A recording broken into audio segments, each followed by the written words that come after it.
undisputed UFC welterweight champion of the world, Kamaru, the Nigerian Nightmare,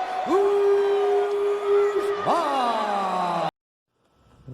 What's good, guys? It's your boy Greg Farley from the Sports Comrades. Make sure y'all hit the bell. Make sure y'all sub. Help your boy out, man. We're here today to talk about Kamaru Usman and his ability to apply his takedown efficiency and his technique to be able to get himself to where he is now, which is the undisputed welterweight champion of the world. He will always be that. Now, in getting specifically, and I do mean specifically, into his attributes, his accolades, his ability to be able to apply pressure on this specific technique, being able to press against his opponent's small of his back, which kind of takes away from the control of your feet and being able to control your feet to keep your feet up under you. His adept timing on the double leg takedowns, the sheer height that he left this man at, it was insane. As far as being in the Ultimate Fighter, he really put together striking, chaining it to his takedowns. It took him a while, but the Ultimate Fighter really is where he grew that strength from. Now, his striking isn't going to be super duper spectacular and world class, but it most definitely has worked for him.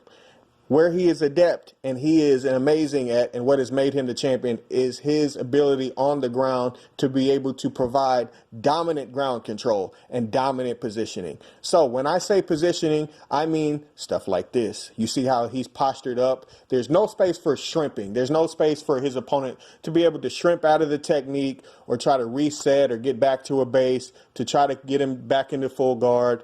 There's just no chance for it.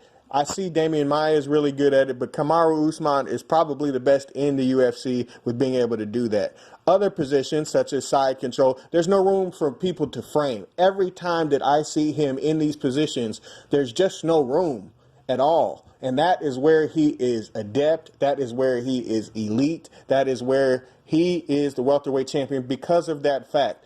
Posture prevents resetting. If people cannot get out of a technique, if they can't reset, frame themselves, get back to a good position, if he's preventing them from that, and he's so good at taking you down, you are in a lot, and I do mean a lot of trouble. It's basically what he did in the Ultimate Fighter. As I said before, it was striking, but his wrestling is what separated him from the herd, and I do mean a massive herd. Now, in a good fight that I remember specifically for me, he had only had like 4 or 5 years training. I believe it was 4 at the time. It might have been 5. But against Emil Meek, where their careers are kind of separated, Emil Meek was a very good opponent at the time. I still think Emil Meek is actually really good. He's a really under-the-radar name. But he made him look silly, and it was with elite technique and elite takedown ability. A lot of his efficiency in his grappling, in his striking, comes from following the basics and sometimes just dumping somebody on their head. Sometimes you try to get super duper technical, specific with the jargon, but sometimes it's just he's really good at dumping people on their head. He's really good at getting to those elite positions. He's really good at closing the show. He's really good at each one of these positions on the ground, being able to either mount, flatten someone out, trap their hand with a hog tie, I call it. It's called something else. You can call it anything you want to, really.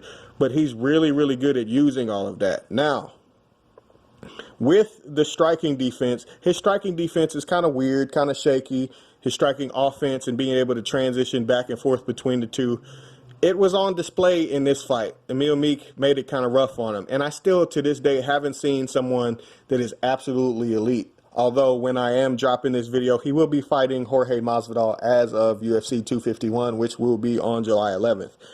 But in this particular fight against Emil Meek, although his striking wasn't superb, it was just good enough to get the job done. A lot of times with Kamaru's striking, he's not trying to change the world. He's not trying to revolutionize the world. He's not Wonder Boy. He's not Connor. He's not an elite striker like Anderson, but it is just good enough to get the job done. You've already seen him a couple times absolutely laser beam people with the right hand. He's very good at throwing ones, throwing twos to set up his grappling, as I said before, as he changed that to his takedown ability. But him throwing a plethora of different strikes, you're just not going to see that from Kamaru. Although he is so good on the ground, it doesn't really matter. His number one weakness, as I said, is his inability to be able to chain a lot of strikes together. So if he ever gets into it deeply with a striker with elite takedown defense, he may be in some trouble. You know, he's also lost, I think his only loss is by submission, but it's not a weakness because he controls people thoroughly on the ground without question. Pretty much, guys, that's all for the video. Once again, it's your boy Greg Farley. I appreciate you guys for tuning in to the Sports Comrades. It's a new page that I'm starting. I have one for nerd stuff, video games, you know, card games, you know, nerd stuff. This is for sports. I like to do fighter breakdowns. I've been paid for it in the past. Shout out to ViralInVogue.com. I think it's actually gone now. I wrote for MMA Daily something. Anywho, guys, I've been training for a long time. I always am doing these from a position of humility because these guys are absolute warriors. I appreciate you guys for tuning in. We have plenty of content in other sports, as well as a few video games and a lot of guy stuff and girl stuff. You know, we got to shout out to the ladies. Appreciate you for tuning in. Just wanted to put the face so you guys know who I am. And I'll see you next time. I'm out, guys. Work harder, comrades.